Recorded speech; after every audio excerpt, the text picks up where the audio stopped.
السلام عليكم ورحمة الله وبركاته.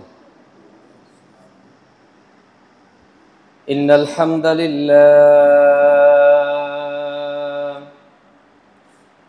الحمد لله الذي جعل الشمس والقمر بحسبان والنجم والشجر يسجدان وفضل زمانا على زمان كما فضل مكانا على مكان وإنسانا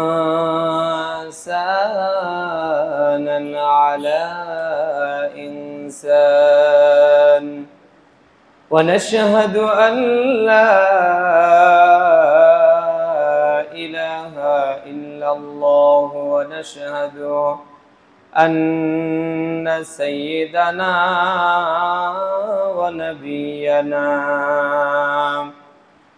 ونبينا وشفينا وحبيبنا وحبيب ربنا وأولانا ومولانا محمدا عبد الله ورسوله الذي أرسله الله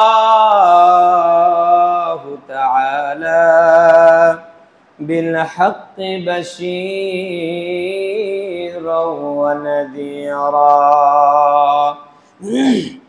وداعيا إلى الله بإذنه وسراجا منيرا فقد قال الله تعالى في كلامه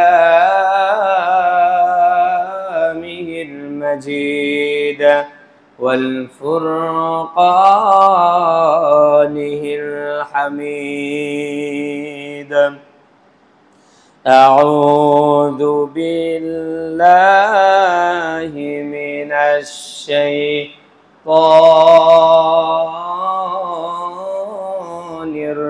الرجيم بسم الله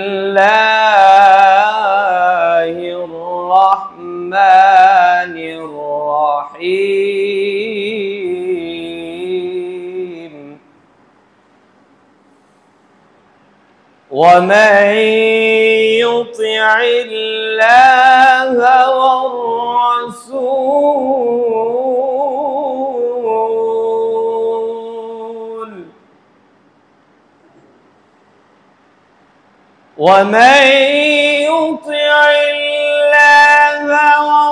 والرسول فأولئك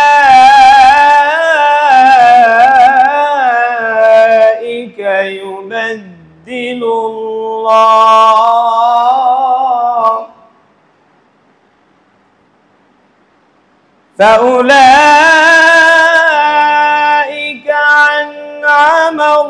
الذين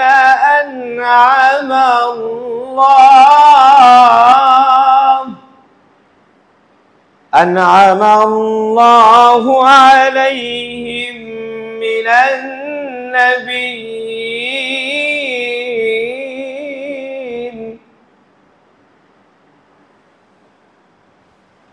أنعم الله من النبيين والصديقين والشهداء والصالحين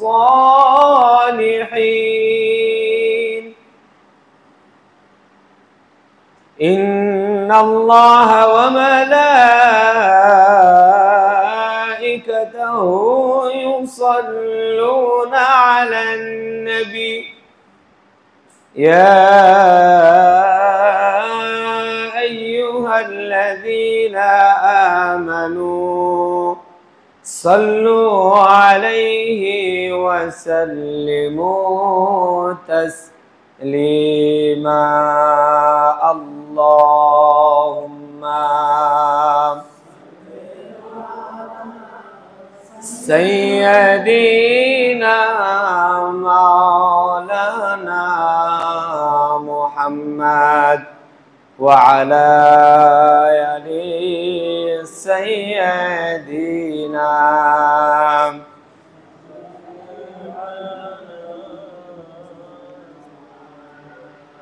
অমাইক ব্যবহার যার মুখে আছে পৃথিবী উড়িনি হয় ঠিক তার কাছে। অমাইক ব্যবহার যার মুখে আছে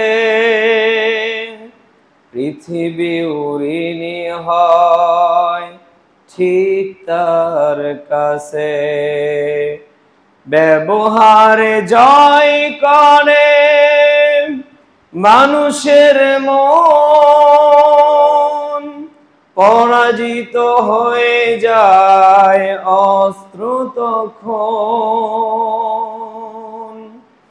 আলহামদুলিল্লাহ, সমস্ত তারিফ ও প্রশংসা একমাত্র আল্লাহ সুবহানাহু ওয়া তাআলার জন্য, যে আল্লাহ রাব্বুল আলামিন আমাদের সকলকে পবিত্র জুমার দিনে আগে ভাগে মসজিদে আসার মতো সুযোগ তৌফিক দান করলেন। এই জন্য আমরা সকলে জবান ছেড়ে দিয়ে শুকরিয়া আদায় করি আলহামদুলিল্লাহ। লক্ষ্য করি দরুদ ও সালাম বর্ষিত হোক আকা ইনামদার তাজদারে মদিনা আহমদ মুস্তাফা মুহাম্মদ মুস্তাফা, সকলে বলি সাল্লাল্লাহু আলাইহি ওয়াসাল্লাম। সম্মানিত মুআজ্জাজ হাজিরিন, আপনারা কেমন আছেন? আলহামদুলিল্লাহ, আল্লাহ পাকের মর্জি আমিও ভালো আছি।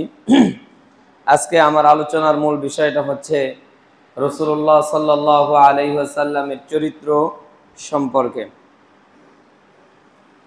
পৃথিবীর বুকে এমন কোনো মানব আল্লাহ সৃষ্টি করেন নাই যার সার্টিফিকেট আল্লাহ দিয়েছেন, কিন্তু আমরা এমন একজন নবীর উম্মত যার সার্টিফিকেট আল্লাহ রাব্বুল আলামিন নিজে দিয়েছেন। সুবহানাল্লাহ।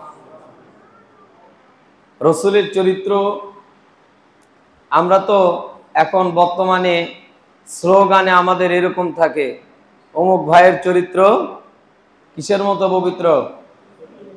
ফুলের মতো। আপনি কি ভয় পাচ্ছেন নাকি? আবার ফুলের মতো পবিত্র, কিন্তু এইরকম ফুলের মতো পবিত্র একমাত্র একজনই হতে পারে। তিনি কে? মুহাম্মাদুর রাসূলুল্লাহ সাল্লাল্লাহু আলাইহি সাল্লাম।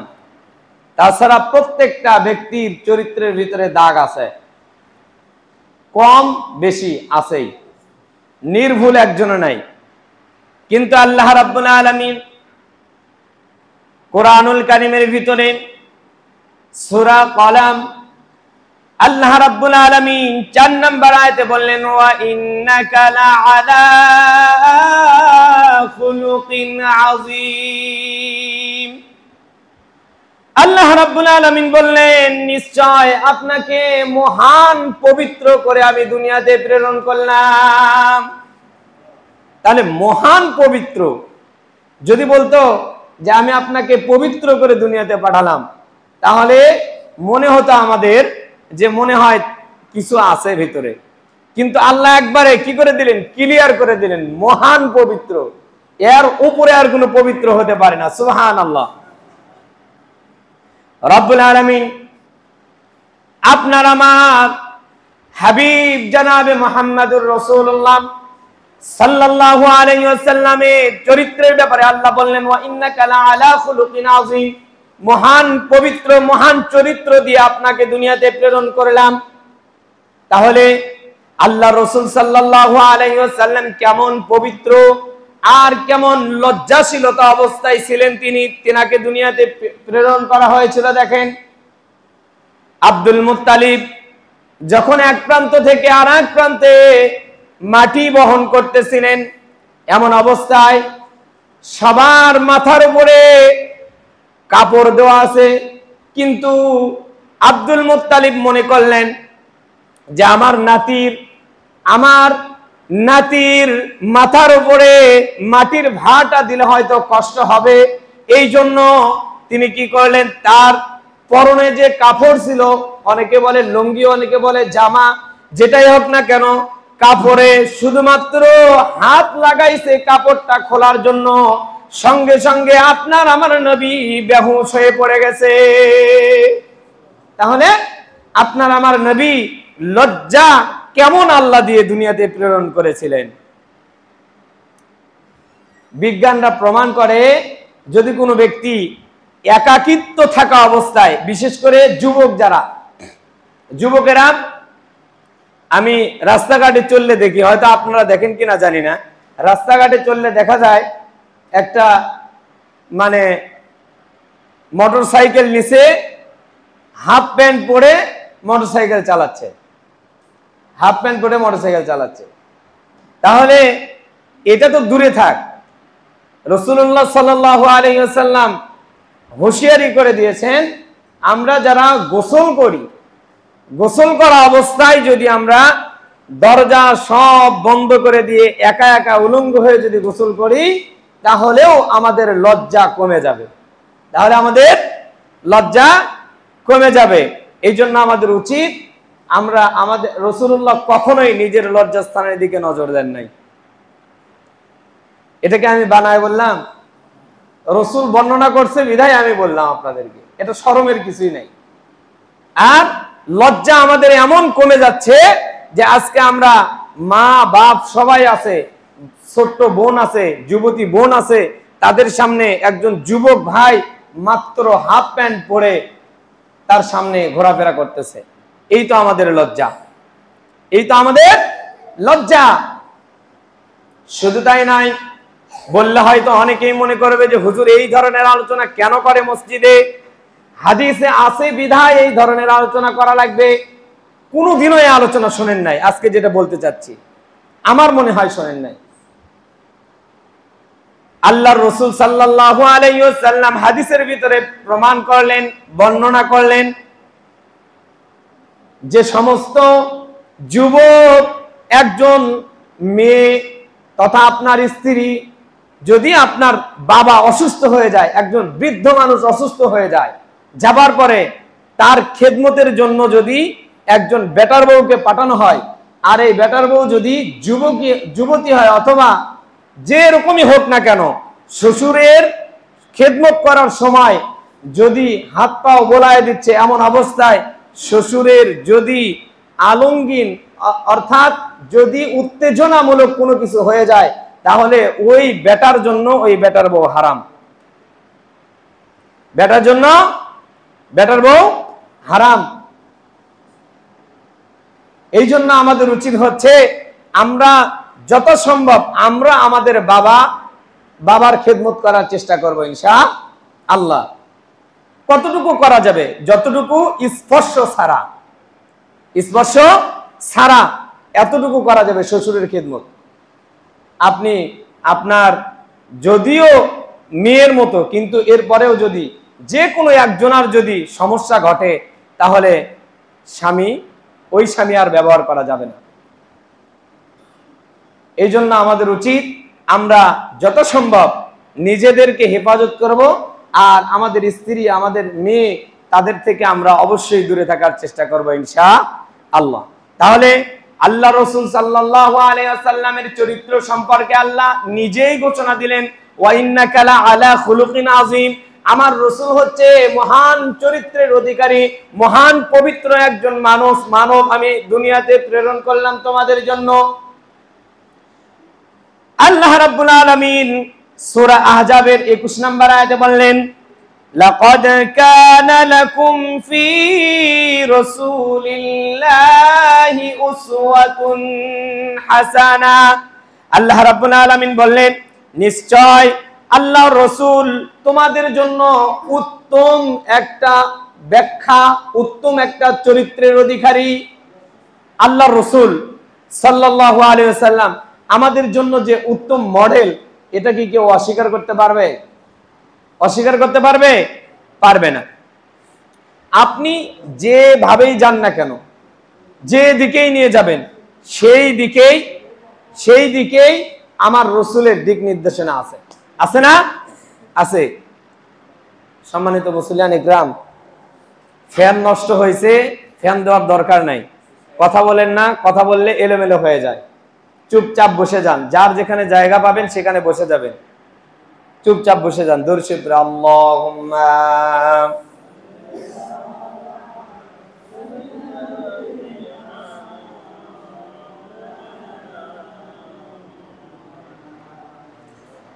ওয়া আলা আলি সাইয়্যিদিনা।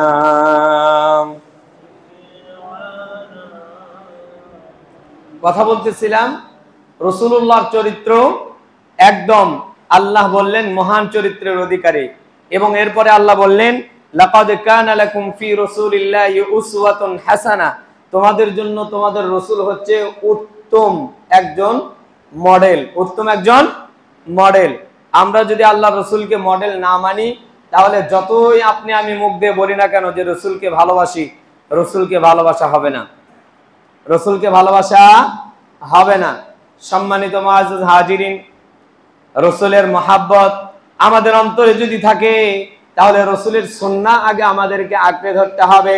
আল্লাহ রাসূল সাল্লাল্লাহু আলাইহি ওয়াসাল্লাম যে দিক নির্দেশনাগুলো দিয়েছেন, সব নির্দেশনা আমাদেরকে ফলো করতে হবে। একটা মানলাম আরেকটা ছাড়লাম, এইরকম ফলো করলে কোনোদিনও রাসূলের সঠিকভাবে নেককার উম্মত হওয়া যাবে না। একজন ছোট্ট সাহাবী, নাম হচ্ছে আবু তালহা, নাম হচ্ছে কি আবু তালহা।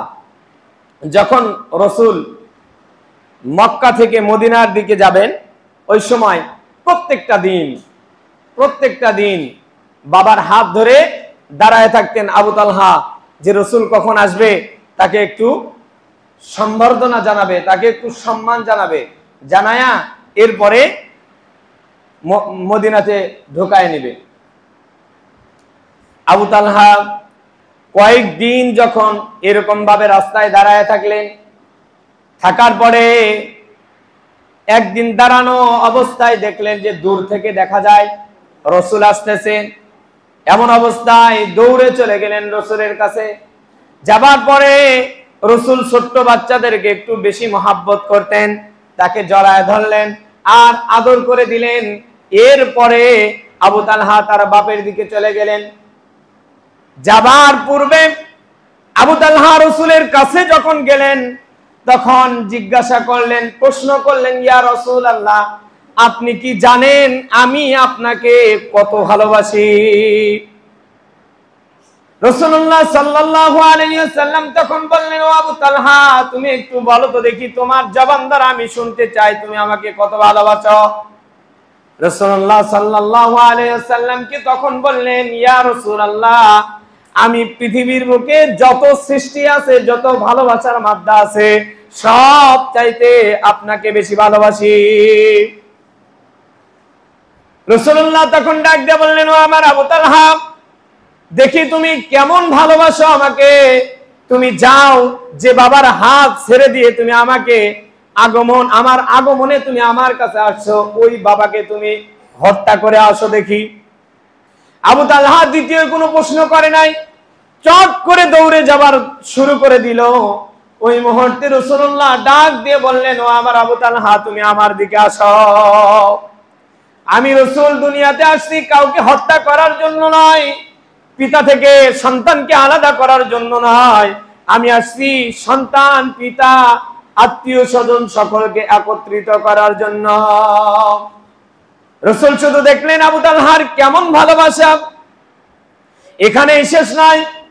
কিছুদিন যাবার পরে আবু তালহা যখন অসুস্থ হয়ে পড়ে গেলেন, ছোট্ট মানুষ এমন অসুস্থ হয়ে পড়ে গেছে, রাসূলের কাছে সংবাদ আসলো। রাসূল তাকে দেখতে গেলেন।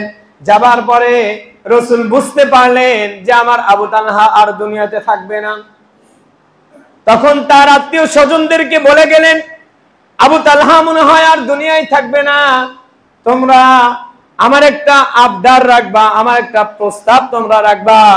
আমার আবু তালহা যদি মৃত্যুবরণ করে, তাহলে আমাকে একটু সংবাদ দিবা, আমি আমার আবু তালহাকে নিজে হাত দ্বারা গোসল করাবো, নিজে হাত দ্বারা জানাজার নামাজ পড়াবো, নিজে হাত দ্বারা দাফন করে দিব।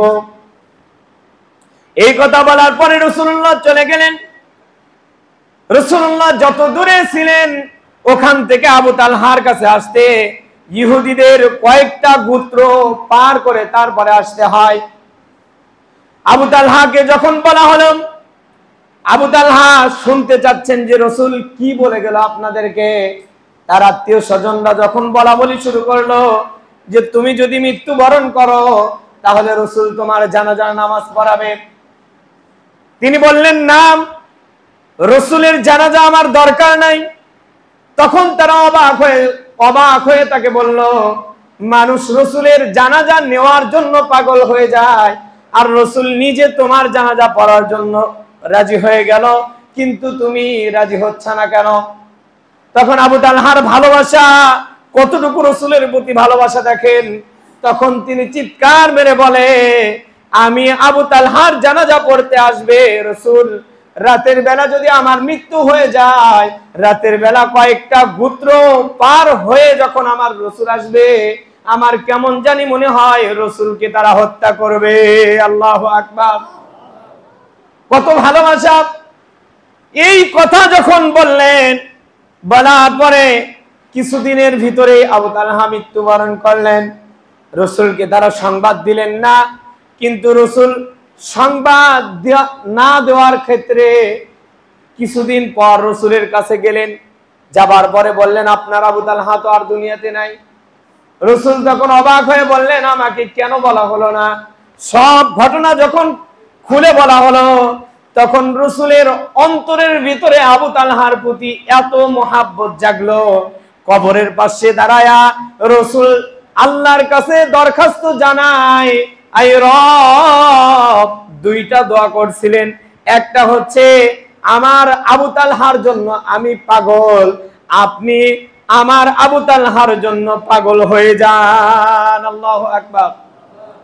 তাহলে কার কাছে এই দোয়া করতেছে?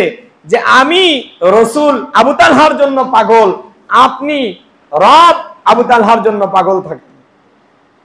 তাহলে রাসূলকে মহব্বত করতে হবে অন্তর থেকে। অন্তর থেকে আমরা যদি বারবার খালি মুখ দিয়ে বলি যে আমরা রাসূলকে ভালোবাসি, কিন্তু রাসূলের একটা সুন্নাহর কোন নমুনাই আমার ভিতরে নাই, কোন নমুনাই নাই, তাহলে হবে না।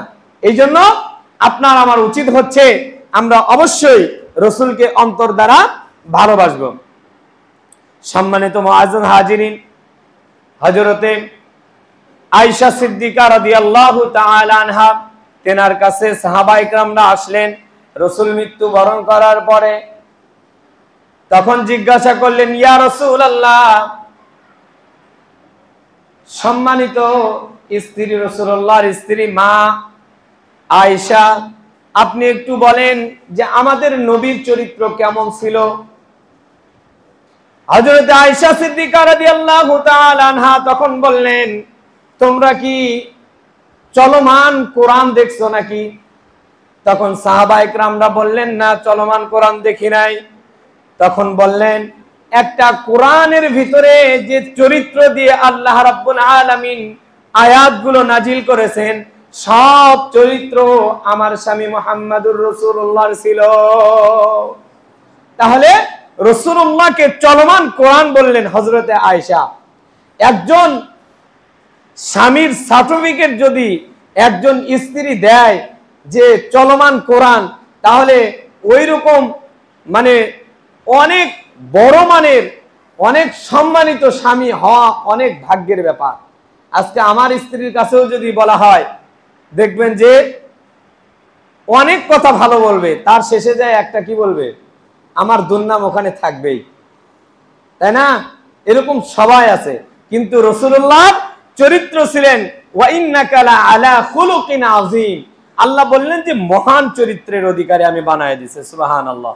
এই জন্য আল্লাহ রাসূল সাল্লাল্লাহু আলাইহি ওয়াসাল্লাম ছিলেন চলমান কোরআন, তথা কোরআনে যা যা চরিত্রের কথা বলা হয়েছে সব আল্লাহ রাসূলের ভিতরে ছিলেন। সম্মানিত মুআজ্জিজ হাজিরিন, রাসূলুল্লাহর সাহাবী জিজ্ঞাসা করলেন, ইয়া রাসূলুল্লাহ, আমি যখন আপনার কাছে থাকি তখন আমার মনে হয় দুনিয়ার সব কিছু বাদ দিয়া শুধুমাত্র আপনার রিজামন্দি করি। আবার যখন বাসায় চলে যায়, আবার যখন আপনার থেকে দূরে সরে যায়, তখন আমার কেমন জানি মনে হয় যে আমি আপনাকে ভুলে গেছি। রাসূলুল্লাহ সাল্লাল্লাহু আলাইহি ওয়াসাল্লামকে যখন এই কথা জিজ্ঞাসা করা হলো এবং ওই সাহাবী বললেন, ইয়া রাসূলুল্লাহ, আমি কি আপনার সঙ্গে জান্নাতে থাকতে পারবো এই রকম আচরণ নিয়ে? আল্লাহ রাব্বুল আলামিন কোরআনুল কারীমের ভিতরে তখন আয়াত নাযিল করে দিলেন, ওয়া মান ইউতি'ইল্লাহা ওয়ার রাসূল ফাউলাইকা মা'আল্লাযীনা আন'আমা আল্লাহু আলাইহিম মিনান নাবিয়্যিনা والصديقين والشهداء والصالحين। আল্লাহ রাব্বুল আলামিনের হাবিব বললেন, কোন ব্যক্তি যদি আল্লাহ এবং আল্লাহর রাসূলের কথা অনুযায়ী, তাদের দিক নির্দেশনা অনুযায়ী চলতে পারে, তাহলে আমি রাসূলের সঙ্গে তথা নবীগণ, সিদ্দিকগণ, শুহাদাগণ, শহীদগণ, তাদের সঙ্গে তারা জান্নাতে একত্রিত থাকতে পারবে। তাহলে আমরা যদি রাসূলুল্লাহ সাল্লাল্লাহু আলাইহি ওয়াসাল্লামের দিক নির্দেশনা দেখান অবস্থায় যদি আমরা ওই পথগুলোই অবলম্বন করে চলতে পারি, তাহলে আল্লাহ রাব্বুল আলামিন আমাদেরকে নবীদের সঙ্গে, শহীদদের সঙ্গে জান্নাতে থাকার তৌফিক দিবেন। সুবহানাল্লাহ। আর যদি আমরা নামের মুসলমান, শুধু জুমার দিনে নামাজ পড়ে আপনি বুঝাতে যাচ্ছেন যে আমি একদম সলিড মুসলমান। আমি তো মাঝে মাঝে এই কথা বলে থাকি যে মনে কেউ কষ্ট নিয়েন না, যে আপনার সন্তান যদি আপনাকে ছোট্ট থেকেই দেখে যে আমার বাবা শুধুমাত্র জুমার দিনে নামাজ পড়ে, শুধুমাত্র জুমার দিনে নামাজ পড়ে, আর বাদ বাকি দিন মসজিদে নামাজ পড়তে হয় না বা বাসায় নামাজ পড়তে হয় না, এটা যদি আপনার সন্তান ছোট্ট থেকে দেখে, শেখে, তাহলে আমার কেমন জানি মনে হয় যে ওই সন্তান মনে করবে সপ্তাহের ভিতরে কোনোদিনও নামাজ পড়ার দরকার নাই, শুধুমাত্র জুমার দিনে নামাজ পড়লেই হয়ে যায়। সে কার থেকে শিখবে বলেন তো? তাহলে আপনি যদি প্রত্যেক সপ্তাহে খালি নামাজ পড়েন, আপনার সন্তানও ওই কাজটাই করবে। এই জন্য আমরা আকুলভাবে আপনাদেরকে জানাতে চাই যে আপনারা অবশ্যই 5 ওয়াক্ত নামাজ জামাতের সঙ্গে আদায় করার চেষ্টা করবেন ইনশাআল্লাহ। বাদ বাকি কিছু সময় বাইরে আছেন অথবা মাঠে আছেন, যেখানে আছেন, যে অবস্থায় আছেন, ওই অবস্থায় আপনাকে নামাজ পড়তে হবে।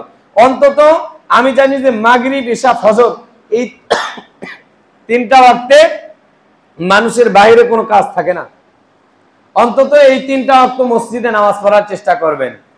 কারণ মসজিদের মুয়াজ্জিন না হয়েছে কি জন্য? খালি শুধুমাত্র আজান কানে শোনার জন্য না নামাজ পড়ানোর জন্য? তাহলে আপনি যদি মাসে মাসে খালি টাকাই দিবেন, কিন্তু আপনি কেমন নামাজ পড়ায়, হুজুরটা কেমন, এটা আপনি দেখলেনই না, তাহলে আপনি মাসে মাসে খালি টাকা দিচ্ছেন। আপনার মতো বোকা পৃথিবীতে আর একটাও নেই। এই জন্য সকলকে আবেদন করে জানাই, 5 ওয়াক্ত নামাজ অবশ্যই জামাতের সঙ্গে আমরা আদায় করব ইনশাআল্লাহ, এবং রাসূলের দেখানো পথ মত আমরা মেনে নিব। আল্লাহ রাব্বুল আলামিন সর্বপ্রথম আমাকে এবং সকলকে মেনে নেওয়ার তৌফিক দান করুন। ওয়া আখিরু দাওয়ানা আলহামদুলিল্লাহি রাব্বিল আলামিন। যারা সুন্নাত পড়েন সুন্নাত পড়েন।